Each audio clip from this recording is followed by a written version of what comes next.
দোস্ত, ডক্টর মোহাম্মদ ইউনূস বলেছিলেন রিসেট বাটনে পুশ করা হয়েছে, অতীত মুছে গেছে। বলেছে, ছাত্ররা বলেছে যে আমরা রিসেট বাটন পুশ করেছি, এভরিথিং ইজ গন।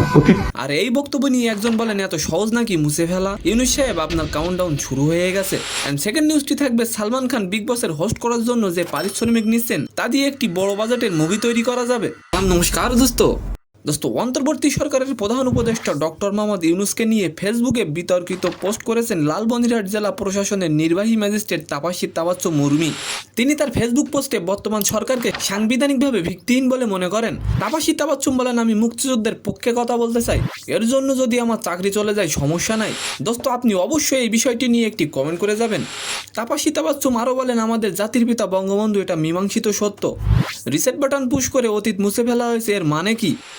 তাহলে তো আমি মনে করি মুক্তিযোদ্ধা বিরোধী শক্তি আমাদের দেশের সরকার হিসেবে আছে। তিনি আরও বলেন, জুলাই গণহত্যা এগুলো সবই তদন্ত সাপেক্ষ, মীমাংসিত সত্য না, এখনও পর্যন্ত প্রমাণ করা যায়নি।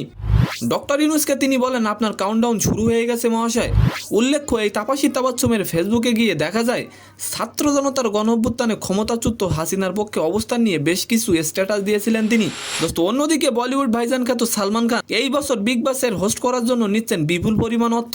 সালমান খান এই মৌসুমে হোস্ট করার জন্য প্রতি মাসে নিচ্ছেন 60 কোটি টাকা, অর্থাৎ 4 সপ্তাহে তিনি বিপুল পরিমাণ অর্থ নেবেন।